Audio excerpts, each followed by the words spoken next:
e pega a palavra de Deus e abra no livro do profeta Daniel. Livro do profeta Daniel, capítulo 27. Estamos numa série de mensagens sobre os fins dos tempos. Na primeira mensagem que foi ministrada, eu falei sobre as semanas de Daniel e o que aquilo significava. Onde Deus disparou o seu cronômetro, especificamente a Israel. E Deus separou em 3 tempos, 2 já se cumpriram. Os 2 primeiros períodos foi o período das 7 semanas, e já foi ensinado sobre isso. Depois o segundo período das 62 semanas, até quando o Messias foi retirado da terra. Ou seja, quando em João a palavra disse assim: Tetelestai, está consumado. Ali o relógio de Deus parou, um hiato de tempo entrou, e começou-se uma nova contagem, chamada do tempo da graça. O tempo da graça está correndo, mas está para terminar. E por que precisa terminar? Porque a nova contagem de Deus, que é a última, precisa começar. E para uma começar, a outra tem que terminar. Ou seja, para entrar a graça, o tempo de Deus parou. E para voltar o tempo de Deus, a graça tem que parar. Aí na semana seguinte eu falei que quando começava isso em Tessalonicenses, quando o Espírito, aquele que retém, que é o Espírito Santo, fosse retirado da terra, junto à igreja, e ali começaria um período em que apareceria, que foi a terceira mensagem, o líder que o mundo espera. Aí eu expliquei sobre a pessoa do anticristo, aquele que vai governar, gerando a nova ordem mundial. Hoje, na quarta mensagem, eu quero falar especificamente do tempo de aflição que haverá sobre a terra. E quando esse tempo começa e termina? Na metade da semana de Daniel. Ou seja, nos primeiros 3 anos e meio será de paz. Ele irá resolver os problemas do mundo. Mas nos últimos 3 anos e meio do seu reinado aqui na terra, ele vai quebrar o pacto e a aliança que fez com Israel. E aí começa a contagem da grande tribulação. Por isso que eu falei para você abrir em Daniel capítulo 9, versículo 27. Ele firmará aliança com muitos por 1 semana. E na metade da semana fará cessar o sacrifício, a oblação, e sobre a asa das abominações virá o assolador. Então na metade da semana, que são os 3 anos e meio que falta, ele vai se revelar, ele vai mostrar para o mundo, para Israel e para o mundo, a sua verdadeira face. Veja comigo Daniel capítulo 7. Daniel capítulo 7, versículo 25, diz assim: e profirará palavras contra o Altíssimo, e destruirá os santos do Altíssimo. E aqui que ele se revela bastante. E cuidará em mudar os tempos, a lei, e eles serão entregues na sua mão por um tempo, e tempos, e metade de um tempo. Repete comigo: um tempo, 2 tempos, metade de um tempo. Quanto dá isso aí? 3 anos e meio. 3 anos e meio. O governo, com todo o poder, o inimigo, que é o anticristo, ele terá sobre a terra. E aí sim começará de vez a grande tribulação, aquele momento de aflição, de dor, que Jesus disse que nunca tinha havido na terra, e que depois dela nunca haverá. Para entender isso, vamos lá para o final da Bíblia, Apocalipse capítulo 13. Apocalipse capítulo 13 começa a revelar com mais clareza sobre esta grande tribulação. Apocalipse capítulo 13, versículo 5, diz assim: e foi-lhe dada uma boca para proferir grandes coisas e blasfêmias, e Deus-lhe poder, deu o quê? Poder, para agir, por quantos meses? 42 meses, um tempo, 2 tempos e meio, 1 ano, 2 anos, 3 anos e meio. Esse é o tempo que ele vai arrebentar aqui na terra. O poder foi dado, foi liberado. Versículo 7, versículo 6: e abriu a sua boca em blasfêmia contra Deus. Ele vai aparecer no começo. Lembra que eu ministrei sobre o primeiro selo quebrado? O primeiro selo é o Messias em que Israel está esperando. Aí eu expliquei por que Israel rejeitou Jesus, as 4 características que Jesus foi rejeitado, e essas características o Messias terá. Só que agora ele vai se revelar, ele vai mostrar a sua face. E abriu a sua boca contra Deus, para blasfemar do seu nome e do seu tabernáculo, que é o templo, e dos que habitam no céu. Quem nessa época vai estar habitando no céu? Fala para alguém assim, ó: você, eu, nós, a igreja de Jesus Cristo. Aleluia! Deixa ele xingar, não tem problema nenhum. Aí no versículo 7: e foi-lhe permitido fazer guerra aos santos e vencê-los, e Deus-lhe poder sobre toda a tribo e língua e nação. Então esse homem ele vai ter poder sobre os santos, no caso aqui Israel, e sobre toda a tribo, língua e nação, o mundo inteiro no geral. Então ele vai vir contra. Veja comigo o versículo 15. O versículo 15 diz assim: e foi-lhe concedido. Por que Israel vai ficar revoltado com o anticristo? Porque o anticristo ele vai pegar uma imagem e vai colocar bem dentro do templo. Aí o judeu vai ficar revoltado. E só o que acontece com a imagem? E foi-lhe concedido que desse espírito à imagem da besta, para que também a imagem da besta, o que acontecia com ela? Falasse. Imagine, de repente a estátua está lá. Aí alguém chega curioso para ver: rapaz, que estátua é essa aqui? A estátua diz assim: bom dia. E o olho começa a bater e a boca começa a falar. E ela terá poder de cura, poder de milagres. E a imagem da besta, para que também a imagem da besta falasse e fizesse que fossem mortos todos os que não adorassem a imagem da besta. Então os judeus que caíram na cilada vão dizer: não podemos adorar. Aí vai ser perseguido. Os crentes que ficaram para trás, olha para alguém assim, ó: cuidado, hein, vaso, para você não ficar para trás. Já estou avisando. Os crentes que ficarem para trás e entenderem que não podem colocar a tal marca, não podem adorar a besta, esses também serão perseguidos. E se for pego, morrerão. Terão mortes violentas, brutais.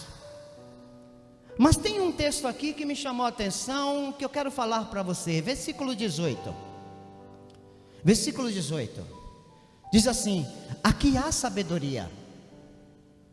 Aquele que tem entendimento, calcule o número da besta, porque é o número de um homem, e o seu número é 666. Então, alguém com um nome que tem que somar as letras em números e transformar esses números nessa 666. E esse será a besta. Mas quem poderia ser essa pessoa? Alguém quer saber? Eu tenho os números aqui. Ninguém quer saber, eu vou pular. Não quer que eu revele quem é o 666, não? Então, se tiver caneta e papel, anote que essa é boa. A Bíblia eu vou reler de novo. Aqui há sabedoria. Aquele que tem entendimento, calcule o número da besta, porque é o número de um homem. Não é o nome de um homem, é o número de um homem. Então tem que calcular isso. E a palavra é esta: Vicarius Filii Dei. É uma palavra em latim. Essa palavra, ela está acima da cabeça de um homem, que é a maior autoridade em um lugar. E lá está escrito, acima da cabeça deste homem, Vicarius Filii Dei. Só como é em latim, deixa eu citar para você. V-I-C-A-R-I.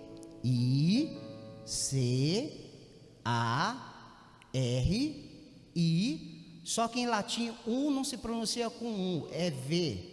Então, um V e um S. Vicários. Aí na outra parte, Filii. F-I-L-I-I. E no final, Dei. D-E-I. Quer anotar aí? Então nós temos que transformar isso em números. E como tem que se transformar? Números, letras em números. Alfabeto romano. Alfabeto o quê? Romano. Então no alfabeto romano, se você estudou, você lembra. O V significa quanto? 5. E o I? 1. E o C? 100. O R não tem contagem. 0. O I? Mais 1. O V? 5. O S? 0. Filii. O F? 0. O I? 1. O L? 50. I? 1 mais 1. O D é quanto em Romanos? 500. O E? 0. E quem tiver aí um celular, vai fazendo a conta aí. E no final, um I, 1.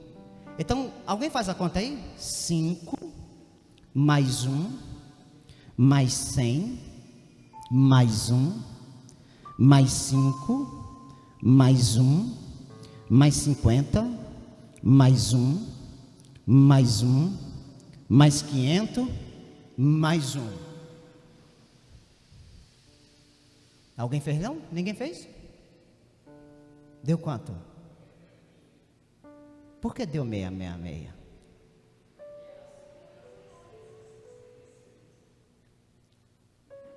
E aonde está este nome? Está no chapéu, aquele chapéu bonitão que o Papa usa.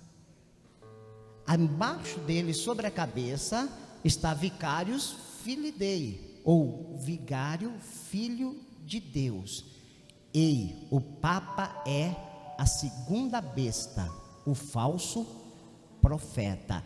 É a partir dele que sai o número 666. Se alguém entendeu, diga amém. Amém? Então vamos aplaudir Jesus, que ele merece aí. Então uma grande tribulação virá, para que você entenda. A perseguição estará violenta sobre a terra. A coisa está brava, está feia. Apocalipse 12, versículo 17. E o dragão irou-se contra a mulher. Quem seria esta mulher? Na Bíblia eu já falei a 3 mulheres. Uma é a prostituta, e tem essas 2 aqui. Esta mulher é a primeira mulher, Israel. Então, e o dragão se irou contra Israel, e foi fazer guerra aos remanescentes da sua semente, os que guardam os mandamentos de Deus e têm testemunho de Jesus Cristo, porque esses vão se converter no meio do caminho. Agora eles serão perseguidos. E é nesse mesmo espaço aqui, irmãos, que é quebrado o segundo selo. O segundo selo e os demais selos serão quebrados na sequência. O primeiro selo é quebrado no primeiro ano do 7º ano. O segundo selo é quebrado no meio dos 7 anos, os últimos 3 anos, e aí vem a sequência. Apocalipse capítulo 6, veja comigo. Apocalipse capítulo 6, o versículo 3. E havendo aberto o segundo selo, ouviu o segundo animal dizendo: vem ver. E saiu outro cavalo vermelho, que estava sentado sobre ele. Foi dado que tirasse a paz da terra, e que se matasse uns aos outros, e foi dado uma grande espada. Aí vem os próximos cavalos, porque os selos serão quebrados. Nesse momento, as 7 taças começam a ser derramadas uma por uma, e as 7 trombetas começam a ser tocadas uma por uma. Então é simultaneamente os selos, as taças e as trombetas, tudo dentro dos 3 últimos anos, que é a grande tribulação. E é nesse espaço de tempo que vai aparecer, ou irá aparecer, os 144 mil. Vai aparecer quantos? 144 mil. Apocalipse 7, no versículo 3, diz assim: dizendo: não danifiqueis a terra, nem o mar, nem as árvores, até que hajamos selados nas suas testas os servos do nosso Deus. E ouvi o número dos selados, e eram 144 mil selados, de todas as tribos dos filhos de Israel. Eu ministrei na mensagem passada que Dan não está aqui. Aí eu perguntei: por que Dan não está aqui? Expliquei o motivo. Alguns estudiosos dizem que é um número simbólico, mas o texto é claro. O texto é claro. E ouvi o número dos selados, e eram 144 mil selados, de todas as tribos dos filhos de Israel. Pastor, serão homens ou mulheres? Homens e mulheres que pregarão? Não, só homens. Apocalipse capítulo 14. Apocalipse capítulo 14, no versículo 4 está escrito assim: estes são os que não estão contaminados com mulheres. Deixa eu ler o versículo 3. E cantavam um cântico novo diante do trono, e diante dos 4 animais e dos anciãos, e ninguém podia aprender aquele cântico, senão os 144 mil que foram comprados da terra. Esses são os que não estão contaminados com mulheres, porque são virgens. Estes são os que seguem o Cordeiro para onde quer que vá. Estes são os que dentre os homens foram comprados como primícias para Deus e para o Cordeiro. E na sua boca não se achou engano, porque são irrepreensíveis diante do trono de Deus. Então, nesse período de tribulação, 144 mil jovens de descendência judaica, eles começarão a ministrar. Mas eles vão pregar o que, pastor? Salvação? Não, porque a graça já foi terminada. Eles vão pregar confirmação. O que isso quer dizer? Ele vai dizer assim, ó: tá vendo esse Messias que vocês esperaram? Ele é falso, porque o verdadeiro Messias é Yeshua HaMashiach, aquele que veio, foi para a cruz, morreu, ressuscitou e hoje está sentado à destra do Altíssimo. Este é o verdadeiro Messias. E aí muitos cairão na real e se rendirão. Nesse mesmo espaço em que os 144 mil estão ministrando, irá aparecer duas testemunhas. Quantas testemunhas? Duas testemunhas. E por que Deus vai trazer essas duas testemunhas? Porque elas são de respeito, elas são autoridade. E todo mundo vai saber, mesmo aqueles que nunca viram, o reconhecerão. Será algo assim tremendo, será algo assim fantástico. E essas duas testemunhas, elas estarão em Jerusalém. E só por ela passarem na rua vai gerar uma perturbação no mundo inteiro. Veja comigo, Apocalipse capítulo 11. Apocalipse capítulo 11, versículo 3. E darei poder às minhas duas testemunhas, e profetizarão por 1260 dias, vestidas de saco. Quantos dias? 1260 dias, que dão exatos 42 meses, como nós já lemos, que dão exatos um tempo, 2 tempos, 3 tempos e meio, que dão exatos 3 anos e meio. Aí eu venho uma pergunta: quem são essas duas testemunhas? Aí a gente vê estudos por aí dizendo, não, é o Elias e o Enoque, porque nenhum dos dois morreram. Aí um diz, não, eu acho que é o Moisés. Mas qual é a base bíblica? A gente tem que ter uma base bíblica para defender quem seriam esses dois. E a própria Bíblia fala quem é os dois. Veja comigo o versículo 6. Veja comigo o versículo 6. Vamos ver as duas aqui. Aí a gente vai matar, quem não sabe vai matar a charada rapidinho. Então essas testemunhas, primeiro, essa testemunha tem o poder para fechar o céu, para que não chova nos dias da sua profecia. Quem é esse cara? Aí tá fácil, Elias. Deixa marcado aí, vamos para o texto que eu preciso provar na Bíblia. Primeiro livro dos Reis. Primeiro livro dos Reis, no capítulo 17. Ache, por favor. Primeiro livro dos Reis de Israel, capítulo 17. Versículo 1.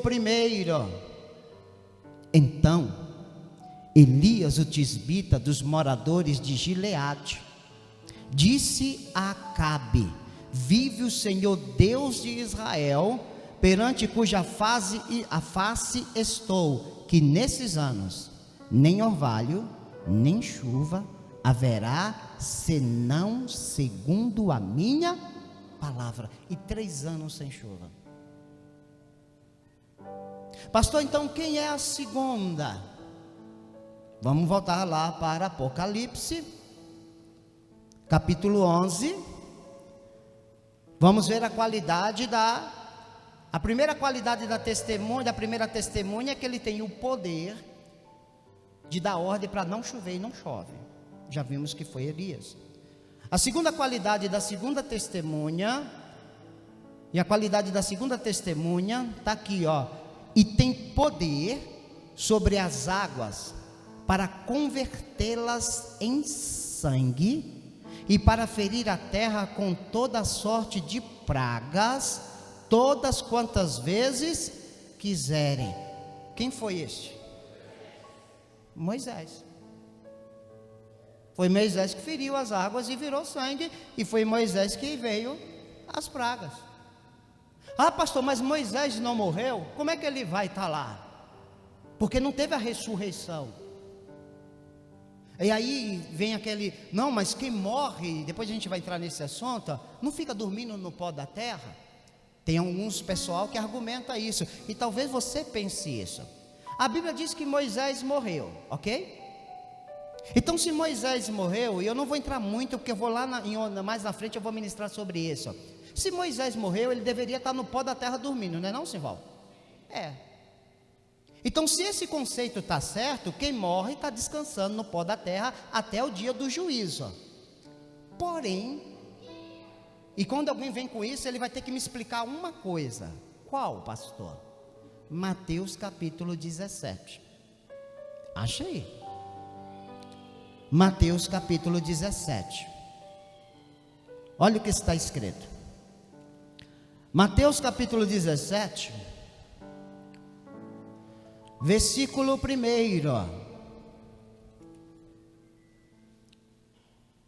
6 dias depois, tomou Jesus consigo a Pedro e a Tiago e a João, seu irmão, e os conduziu em particular a um alto monte, e transfigurou-se diante deles, e o seu rosto resplandeceu como um sol, e as suas vestes se tornaram brancas como a luz. Jesus se transfigurou como ele é, na frente dos três.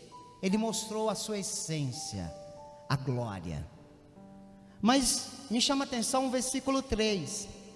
E eis que lhe apareceram, e eu vou pedir para você falar, não é nem eu que vou falar. E eis que lhe apareceram quem? Pergunta para o irmão assim, o que é que Moisés está fazendo ali? E é quem? Moisés? Gente, o que é que ele está fazendo lá? Ele não era para estar dormindo, é desobediente, né? Então Moisés é desobediente? Não, porque quando a Bíblia fala em sono, ele não está falando em sono da alma ou do espírito, porque a alma não tem sono, não cansa, não tem sede, não tem fome. A Bíblia fala em sono do corpo. Quando você olha para alguém morto, parece que a pessoa está dormindo. Essa é uma interpretação errada em Eclesiastes 9. O texto lá diz assim: debaixo do céu. Aí fala que ninguém morre, fica adormecido, não sabe de nada. Debaixo do céu. Ele não estava falando de coisas espirituais, ele estava falando de coisas terrenas. Porque senão Moisés não era para estar aqui. Mas quem está no monte? Moisés e Elias. Quem são as duas testemunhas? A Bíblia fala por si só. E são os dois que têm uma moral tremenda aonde? Em Israel. Os caras vão passar e dizer assim: eita, é o Elias? É o Moisés. É. E eles vão pregar. Porém, fala para alguém assim, ó, porém, os dois vão morrer. Pastor, vão morrer, pastor. Volta lá para Apocalipse. Mas tem um propósito na morte deles. Apocalipse capítulo 11. Apocalipse capítulo 11. Versículo 7. E quando acabar o seu testemunho, ou seja, o propósito dele de testemunhar vai acabar. A besta que sobe do abismo lhe fará guerra. E vai acontecer o que, pastor? E os vencerá e os matará. Eles vão morrer bem na praça de Jerusalém. Versículo 8. E jazerão seus corpos. Aqui não estou falando de coisa espiritual, corpo. E jazerão seus corpos mortos na praça da grande cidade, que espiritualmente se chama Sodoma e Egito, onde o nosso Senhor também foi crucificado. Jesus foi crucificado em qual cidade? Jerusalém. Mas por que a Bíblia diz que espiritualmente ela se chama Sodoma e Egito? Porque nessa época Jerusalém estará corrompida espiritualmente. Versículo seguinte, versículo 9.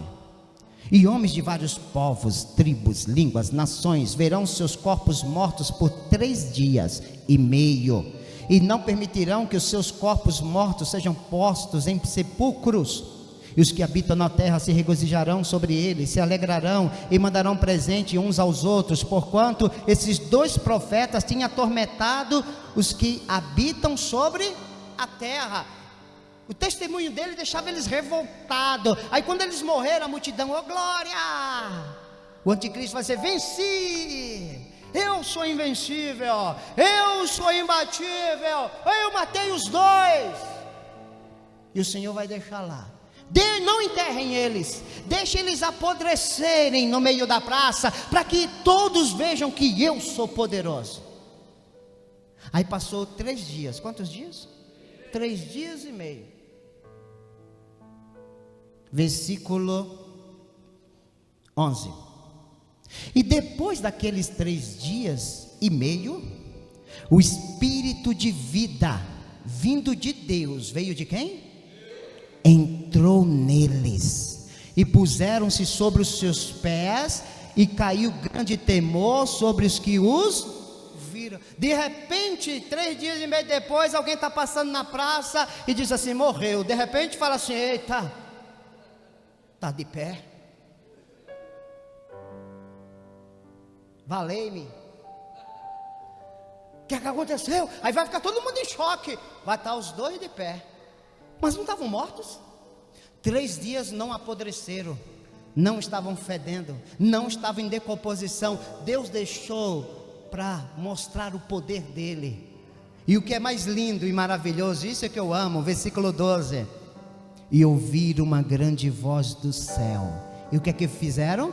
E ouviram uma grande voz do céu que lhe dizia: subi para aqui. E subiram ao céu em uma nuvem, e os seus inimigos os viram. Eles já estavam assustados em ver os dois de pé. Eles ficaram mais assustados, com uma voz disse assim: ei, meus filhos, sai aí dessa terra e vem andar comigo também de volta no céu. Aleluias! Oh glória! Aleluias! Me perguntam: pastor, haverá salvação na grande tribulação? Se o tempo da graça acabou, se o Espírito Santo não está agindo mais? Deixa eu responder essa pergunta, e eu quero ser bem breve. Apocalipse 7. Será que haverá salvação na grande tribulação? Apocalipse 7, versículo 9. Deixa eu responder essa pergunta.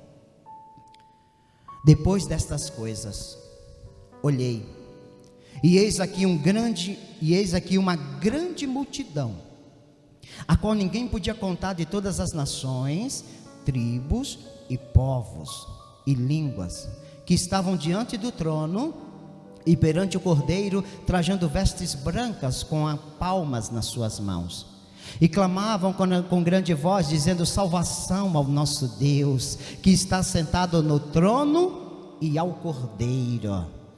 Versículo 13: e um dos anciãos me falou, dizendo: esses que estão vestidos de vestes brancas, quem são e da onde vieram? Duas perguntas importantes. Quem são esses?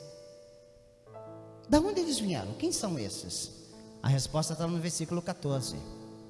E eu disse-lhe: Senhor, tu sabes.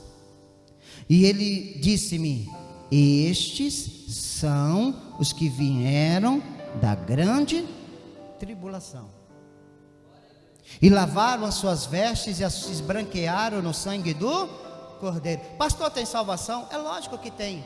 Ou qual seria o motivo de 144 mil pessoas pregar a palavra? Ou qual seria o motivo de 2 testemunhas também irem pregar a palavra? Só que a salvação não é como de hoje. Fala para o irmão assim: é melhor hoje do que depois, viu, vaso? Porque hoje nós estamos no tempo da graça, irmão. Lá a pessoa ela vai ter que morrer, derramar o seu próprio sangue se for pega. Ih, pastor, eu corro para a floresta. O Elon Musk já está dando uma bisoiada na floresta inteira, irmão. Vai te achar no meio do nada, com os satélites dele lá. Fala para alguém assim, ó, não vai ter ponto de correr, hein, vaso. No final da grande tribulação, Jerusalém será totalmente cercada. Jerusalém será o quê? Cercada. Zacarias capítulo 14. Pastor, eu nem sabia que tinha Zacarias na Bíblia. Tem, irmão? Tem Zacarias. E ele é um dos que fala mais da volta de Jesus, viu? Zacarias capítulo 14, versículo 2, diz assim: porque eu ajuntarei todas as nações para a peleja contra Jerusalém.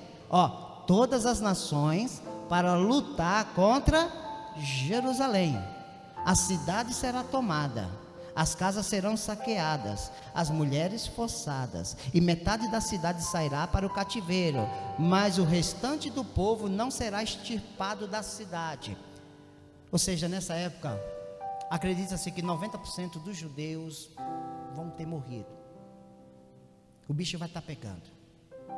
Pastor, mas quais são essas nações que cercarão Jerusalém? Primeiro, haverá uma coalizão que virá do Ocidente, e haverá uma outra nação que virá do Oriente. Virá da onde? Ocidente e do Oriente. De que seria essa, pastor? A Rússia liderando uma coalizão com alguns países árabes que vão cercar o lado de cá. Pastor, isso está na Bíblia? Vamos para a Bíblia. Ezequiel 38. Ezequiel 38, ache aí, por favor.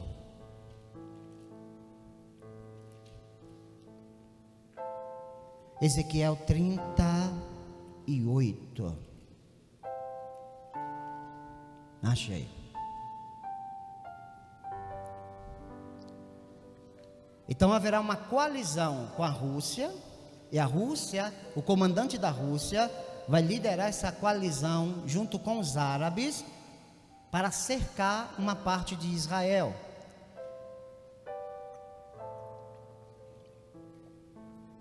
Ezequiel 38, verso 1. E veio a mim a palavra do Senhor, dizendo: filho do homem, dirige o teu rosto contra Gog, terra de Magogue, príncipe-chefe de Meseque, Tubal, e profetiza contra ele, e dize: assim diz o Senhor Deus, eis que eu sou contra ti, ó Gog, príncipe e chefe de Meseque e Tubal. Pula para o versículo 5. Persas, etíopes e os de Pute, e com eles todos com escudo e capacete, e Gomer e todas as suas tropas, a casa de Togarma do extremo norte, e todas as suas tropas, muitos povos contigo. Como é que vai saber aqui? Como é que vai saber que aqui é a Rússia? Aqui eu preciso entender o nome antigo. O nome antigo, foca para cá, irmãos. Aqui eu preciso entender o antigo para entender hoje o novo. Qual é o nome antigo da Rússia? Alguém sabe? União Soviética. É mais antigo do que a União Soviética. Sabe, Simval? É mais antigo. Aqui são nomes antiguíssimos. Então vamos reler? Gog é o líder, e ele é chefe de Meseque, Tubal. Meseque é o nome antigo para a capital da Rússia, Moscou. Na verdade, o nome antigo é Moscou Tubolsk. Meseque, Tubal, Moscou, a Rússia. Digamos que fosse o Putin hoje, que vai liderar contra Israel. Então vai vir mais quem? Os persas. Quem são os persas? Irã. O Irã adora Israel, né? O sonho de Israel, de o Irã, é jogar uma bomba atômica em Israel.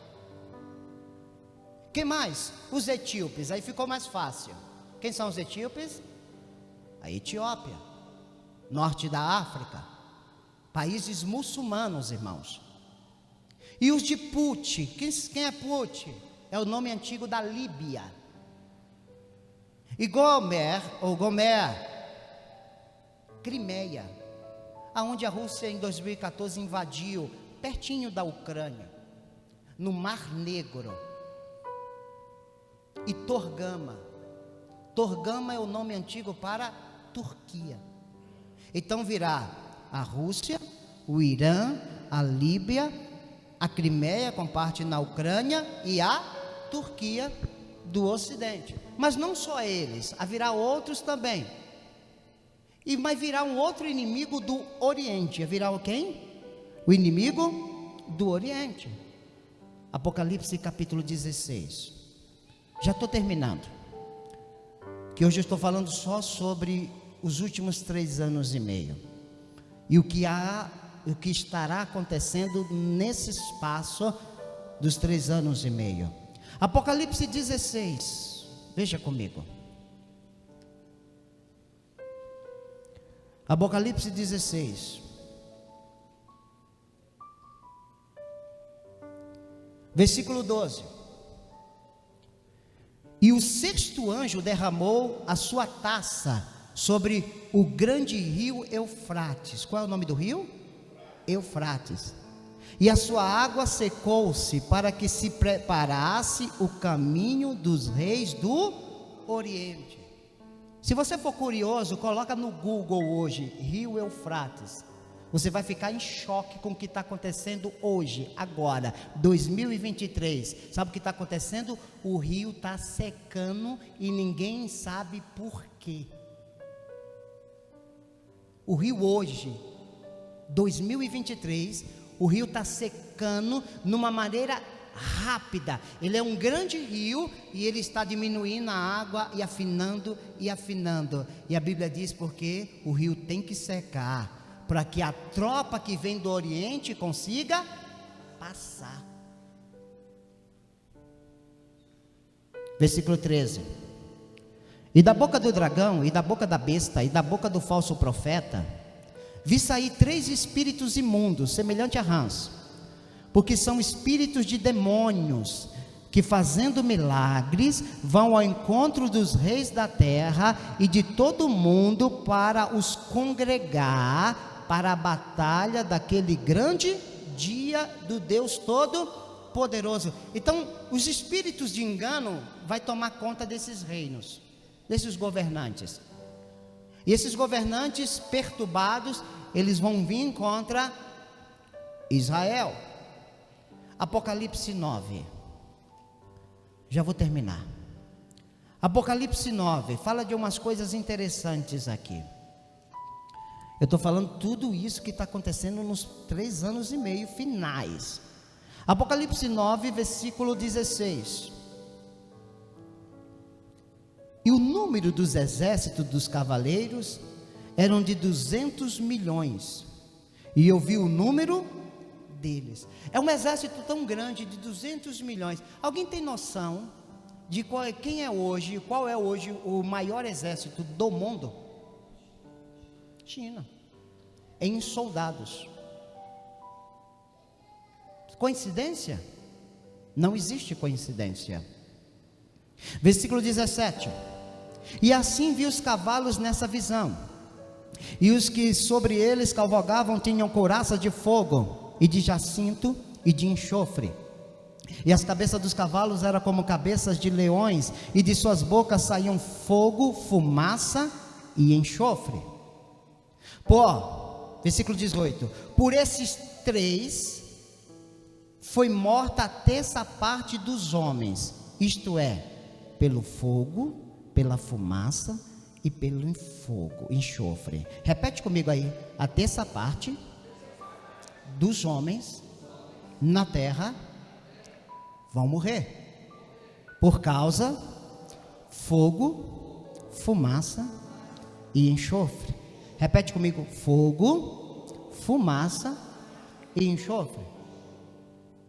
O que vai matar tanta gente de uma vez, de uma paulada só? O que seria o fogo que vai conseguir matar milhares de pessoas? O que seria a fumaça que vai matar milhões de pessoas? O que seria o enxofre que irá matar milhões de pessoas de uma única vez? A primeira delas, fogo, é a bomba atômica, irmão. A Rússia tem mais de 5.000 delas. Os Estados Unidos não fica atrás. A China tem mais de 200. A Coreia do Norte, a França e tantos outros países. Quando a primeira bomba atômica que foi soltada era um protótipo, ainda não estava pronta. Foi soltada em Hiroshima e Nagasaki. Quantas pessoas morreram de uma vez só? E o que é que você viu? Uma bola de fogo. Quando a gente vê as gravações, as imagens, uma bola de fogo. O segundo é a fumaça. O que seria essa arma, pastor? Armas químicas, irmão. Hoje nós temos o gás sarin, o gás mostarda. Ela solta e vem com uma fumaça.